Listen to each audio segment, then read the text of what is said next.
Welcome to Sample and Easy channel.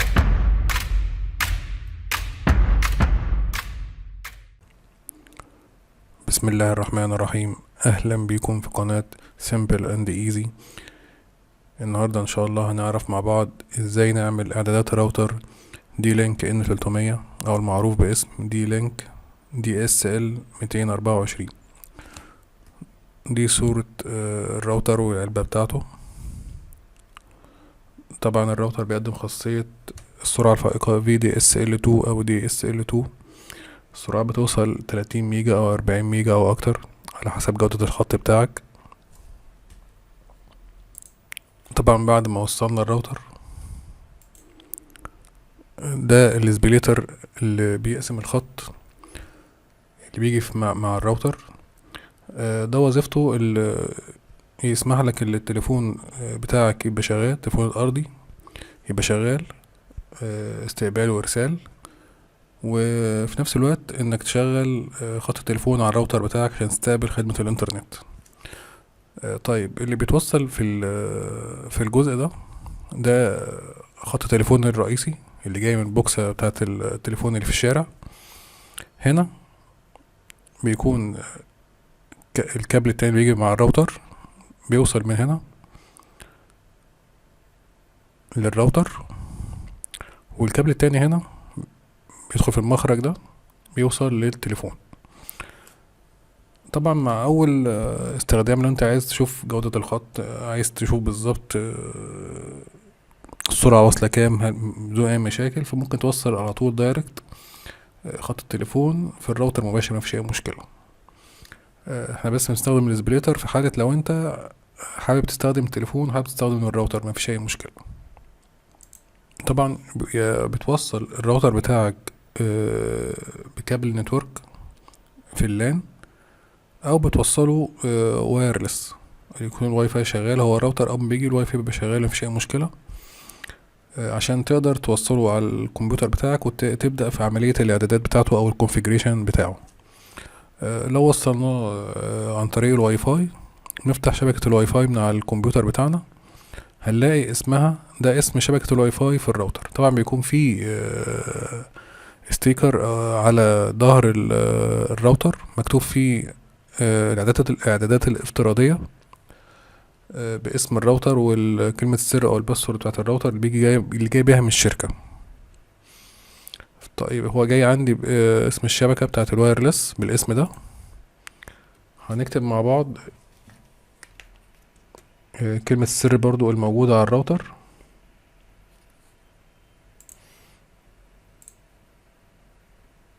نكتب كلمة السر هنا مع بعض.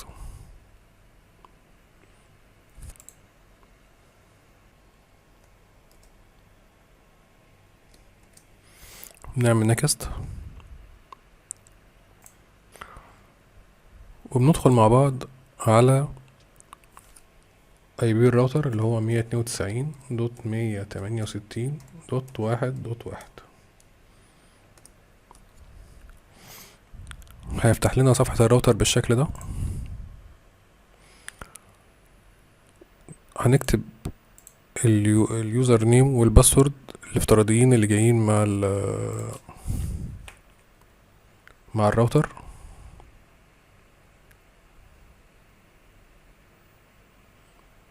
برضو بتلاقيهم على الستيكر اللي على ظهر الراوتر.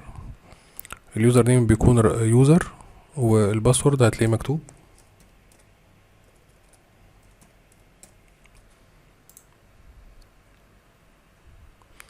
بيفتح معانا بالشكل ده، وبيقول لك اول حاجة اختار باسورد جديدة. طبعا ديت الاقتراحات عليك انك تستخدم باسورد قوي، حروف وارقام، حروف كابيتال وسمول، رموز خاصة زي انت شايفها دي. نختار مع بعض خلينا تاني بنعمل تأكيد لكلمة السر اللي احنا اخترناها، نكتبها تاني وبنعمل موديفاي.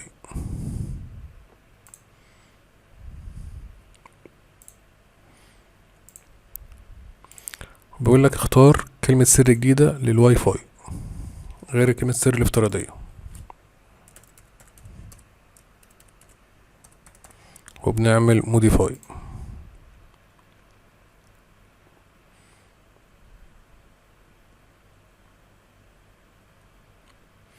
طبعا كده هتلاقي شبكة الواي فاي فصلت عشان انت غيرت آه، كلمة سر الواي فاي. تكتب الباسورد الجديدة اللي انت اخترتها،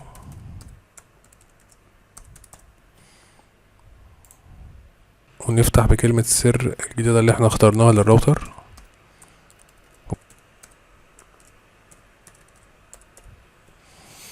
طبعا لو انت شركة الاتصالات اللي مسلماك الراوتر هتلاقي يديك اليوزر، مش هيديك الادمن الا اذا انت طلبت منهم كلمة السر او الباسورد بتاعت ادمن.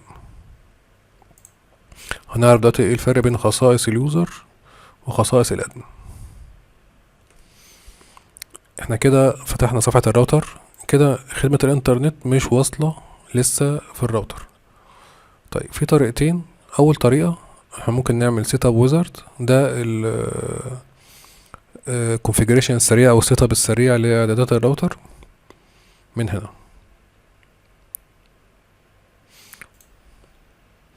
طبعا هيقول لك عايز اليوزر نيم والباسورد بتوع الخط نفسه اللي الشركة اتصالات اديتهم لك، مزود الخدمة ادهم لك. تكتب غالبا بيكون رقم التليفون،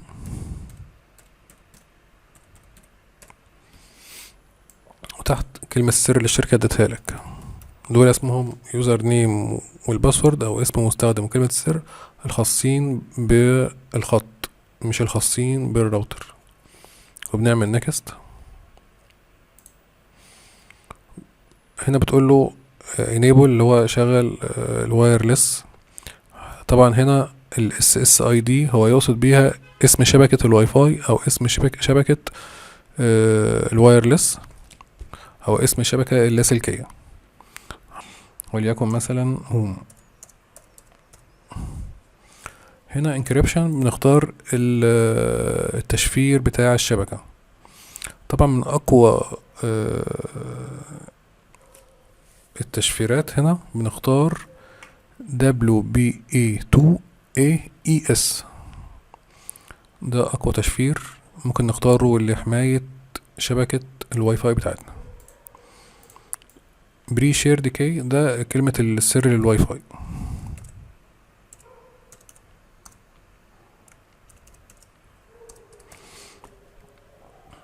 وبنقول له نيكست. طبعا كلمة سر ممكن تبقى حروف، ارقام، رموز، بتكون كلمة سر قوية. ندخل على اسم الشبكة هوم اللي احنا اخترناها،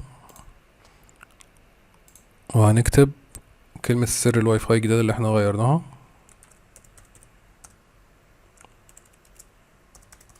ونقول له نيكست. نكتب كلمة السر بتاعة الراوتر،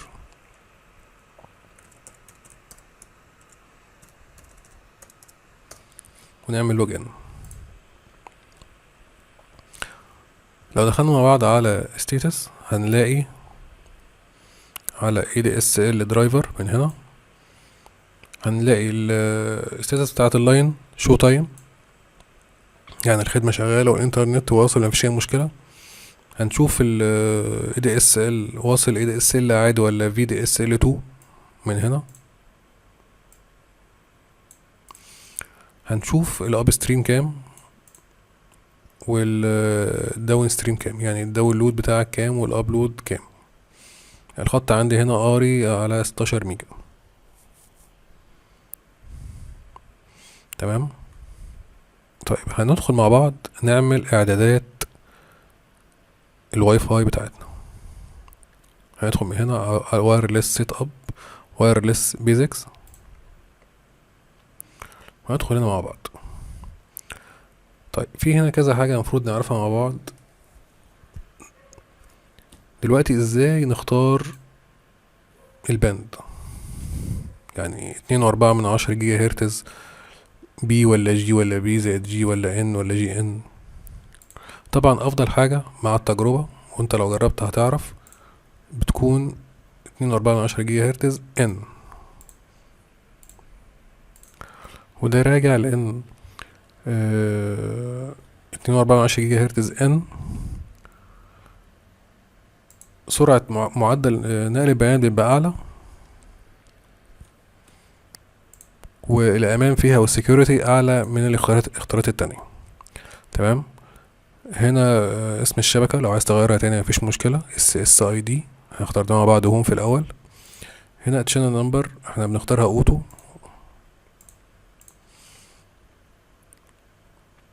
الراديو باور 100%. هنا بقى نيجي مع بعض نختارها 20 ولا 40 ولا 20 و40. طيب لو احنا الراوتر بتاعنا في مكان مفتوح، يعني معنى مثلا صالة كبيرة او قاعة كبيرة ما فيهاش جدران كتير، ما فيهاش حوائط كتير، هنختار 40 اللي هي اول اختيار مع بعض، 40 ميجا هرتز. تمام. طيب لو المكان اللي احنا حاطين في الراوتر شقة، وشقة مثلا الراوتر مثلا في أوضة في جدران كتير، مش صالة مفتوحة بحيث الإشارة تبقى متوزعة كويس. لو المكان مزدحم أو في جدران كتير بنختار 20. تمام. طبعا انت بتشوف المكان عندك بتحط الراوتر فين وعلى أساسه بتختار 20 أو 40. هتجرب وهتلاقي ان السرعة لو انت مكان عندك شقة مثلا والراوتر ورا جدار وبعد كده صالة أوضة كده، هتلاقي ال20 بتبقى معاك كويسة جدا في الأماكن اللي هي فيها جدران كتير وكده. طيب ال40 لو مكان مفتوح، الراوتر مثلا في وسط صالة في وسط قاعة كده، بيبقى سرعته طبعا أفضل لو 40. تمام. وبنختار مع بعض Apply Change. طبعا كلمة disable wireless لو انت عايز تقفل wireless خالص من على الراوتر بتضغط عليها هنا، wireless بيكون ملغي من الراوتر خالص. هنختار مع بعض apply الاعدادات الجديدة اللي احنا عملناها مع بعض. طبعا بقولك 19 ثانية بيفضل يعد لحد ما يعمل ريستارت للوايرلس بالاعدادات الجديدة اللي احنا عملناها. بعد الريستارت هيفتح لك على نفس الصفحة تاني. طيب لو احنا عايزين حماية الوايرلس بتاعنا، هندخل على وايرلس سيكيورتي من هنا كده، وايرلس توب وايرلس سيكيورتي. طبعا انا ماشي معاكم واحدة واحدة بحيث يبقى الخطوات كلها واضحة، ما ناخدش حاجة بسرعة. ممكن الوقت بتاع الفيديو يبقى طويل بس هتكون الاعدادات مع بعض كلها فاهمينها ونقدر نعملها لوحدنا بكل سهولة. طبعا في اعدادات بتتكرر معاك في اي راوتر ما فيهاش اي مشكلة، هتبقى انت عارف الاعدادات كويس جدا. هنا بنلاقي انكريبشن التشفير اللي احنا اخترناه واحنا بنعمل الاعدادات او ما عملنا الاعداد بتاع الراوتر. تمام. انت لو عايز تغير البري شيرد كي اللي هو الباستور بتاعك بتغيره من هنا مفيش اي مشكلة، بنسيب كل حاجة زي ما هي. تمام. ندخل على ادفانسد. ادفانسد اللي هي اعدادات الوايرلس، ادفانسد وايرلس. طيب هنا هنلاقي مع بعض سيستم اوبن سيستم ولا شيرد كي ولا اوتو. طبعا هنخليها شيرد كي مش اوبن سيستم، عشان هو اوتو ممكن اوقات يشتغل شيرد كي واوقات يشتغل اوبن سيستم وده مش كويس. اوبن سيستم يعني يشتغل من غير كلمة سر الواي فاي. تمام. طيب بنسيب كل حاجة الاعداد زي ما هي مفيهاش اي تعديل او تغيير. لو انت عايز تعمل هيدن او اخفاء لشبكة الواي فاي بحيث ما تظهرش لكل الناس الا اللي انت عايز بس تديله اسم الشبكة او كلمة السر، بتعملها من هنا برودكاست SSID. لو انت عايز تعملها اخفاء بتضغط على كلمة disabled من هنا. بعد ما تعمل disable بتعمل apply changes من هنا عشان ياخد اعدادات الجديدة. من الحاجات كمان الخطيرة جدا في الوايرلس حاجة اسمها WBS، ودي اختصار ل واي فاي بروتكتد سيت اب. ندخل عليها مع بعض. طبعا مع برامج الهاكرز والكلام ده في خطورة انك تبقى سايب الخاصية دي شغالة، لان البرامج في برامج للموبايلات وفي برامج للويندوز بتقدر تخترق الخاصية دي، بتقدر تجرب البين كود اللي الراوتر اختاره لل WBS لحد ما توصل على الراوتر. فدي حاجات خطيرة جدا والثغرات الخطيرة جدا لاختراق الراوتر. فاحنا بنعمل لها ديسيبل طبعا عشان تعملها ديسيبل هتختار بس بين كود هنا، وبعد كده تقول له disable WPS. اتأكد ان التشيك بوكس علامة الصح ظاهرة معاك بالشكل ده، وبتقول له apply changes. من الثغرات كمان الخطيرة جدا موجودة في الراوتر حاجة اسمها UPnP، اختصار لي Universal Plug and Play. ندخل عليها مع بعض وبنعمل لها disable.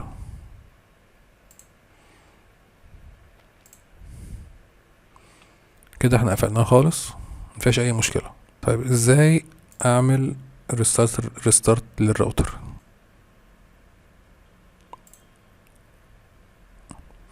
maintenance سيف اند ريبوت هيعمل لك ريستارت للراوتر بعد ما عملت الاعدادات، او في اي وقت حبيت تعمل ريستارت من الراوتر بتعمل من هنا. طيب لو اخترت ريست ديفولت ده بيعمل ريست لاعدادات الراوتر، وبترجع زي ما كنت لسه شاري الراوتر او مستلمه من الشركة بالاعدادات الافتراضية بتاعته. ازاي اعمل يوزر تاني للراوتر؟ هو احنا طبعا زي ما قلنا الشركة مسلمنا الراوتر بيوزر نيم يوزر. طيب لو عايز اشغله بادمن، طيب الباسورد بتاعت الادمن لو انت مش مستلم الراوتر من شركة مزود الخدمة بتاع الانترنت، اتصالات او وي او فودافون او اورنج، بتتصل بالشركة وبتسألهم على الباسورد بتاع الادمن.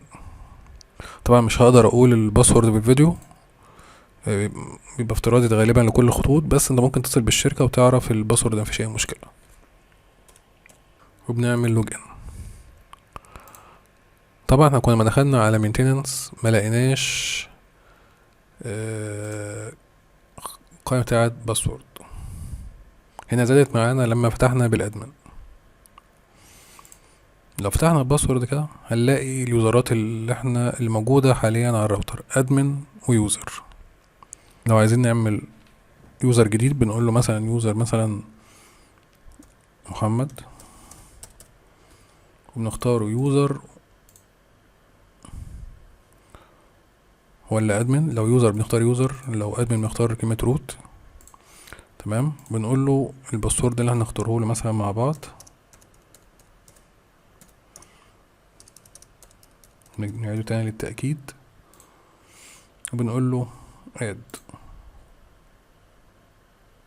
بيقول لك اختار لوج اوت تايم، طبعا بالدقايق، يعني لو قعد قد ايه على الراوتر يستخدمه بعد كده يعمل لوج اوت بشكل اوتوماتيك. هنكتبه له برضه 5 دقايق زي اليوزر والادمن، وبنقول له اد. كده بقى في يوزر جديد عندك على الراوتر اسمه محمد. في ناس بتحب تشتغل بحاجه اسمها دايناميك دي ان اس. طبعا في مع اليوزر نيم اليوزر ما كانتش ظاهره معانا. لو دخلنا على كلمه ادفانسز دلوقتي واحنا داخلين باليوزر نيم ادمن هنلاقيها ظهرت معانا هنا دايناميك دي ان اس، ودي الاعداد بتاعتها. طبعا اللي شغال بالدايناميك دي ان اس هيعرف يحط الاعداد بتاعتها، مفيش اي مشكله. بعد ما تختار الاعدادات بتعمل اد، مفيش اي مشكله خالص. من الثغرات الخطيره برضو اللي بتوجد في الرواتر كتير، نشوفها مع بعض دلوقتي. هندخل على ادفانسد، اخر ثغره هنقفلها ان شاء الله، نتورك تولز. طبعا احنا قفلنا مع بعض UPnP. في كمان ثغرة خطيرة اسمها TR096، ودي خاصية شركات الانترنت من خلالها بتقدر تاخد تقارير من الراوتر او من الخدمة عندك، تقارير عن السرعة، عن كذا حاجة، واوقات بتتحكم في السرعة منها. يعني مثلا انت واصلك سرعة 15-20، ممكن يوصلك اكتر 25، فممكن تتحكم بيها من الحتة دي. فاحنا بنقفلها، بنعمل لها بنشيل علامة الصح من عند enable خالص،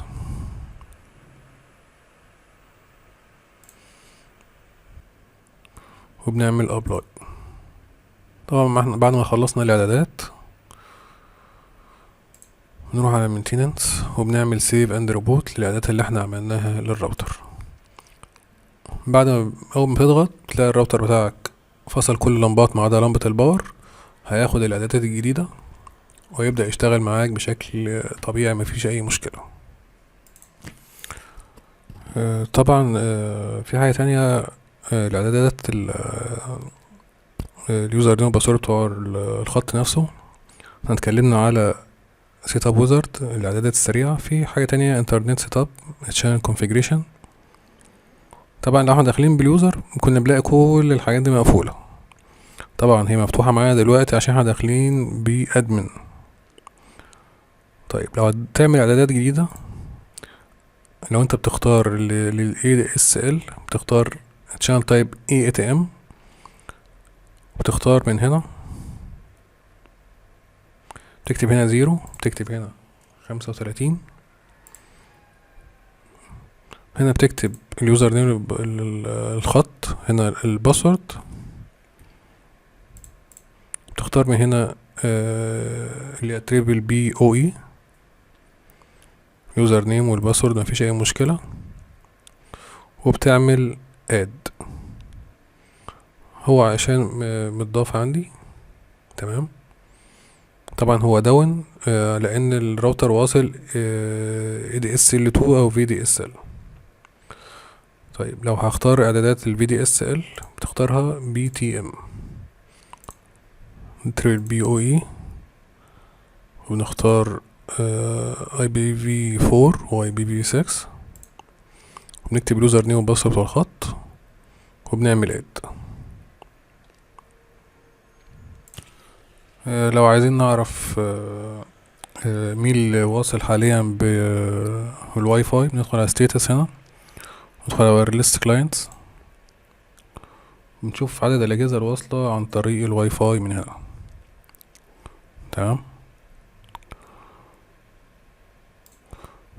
في نهاية الفيديو أحب أشكركم جدا على حسن المتابعة، وآسف جدا على الإطالة، بس الإعدادات فيها حاجات كتير كانت لازم تتقال. وطبعا الإعدادات ديت موجودة في كل راوتر، مش في الدي لينك بس. فمن خلال الفيديو ده تقدر تعمل كونفيجريشن لأي راوتر تاني. وانا ان شاء الله معاكم في الكومنتات اي سؤال اي استفسار، ان شاء الله هتابع معاكم، واتمنى الفيديو يكون عجبكم ويكون فيه معلومات ان شاء الله تستفيدوا منها. واشوفكم على خير ان شاء الله، فيديو جديد قريب ان شاء الله. وشكرا جدا على حسن المتابعة، والسلام عليكم ورحمة الله وبركاته. Thanks for watching. Subscribe and share. Thanks for watching. Subscribe and share.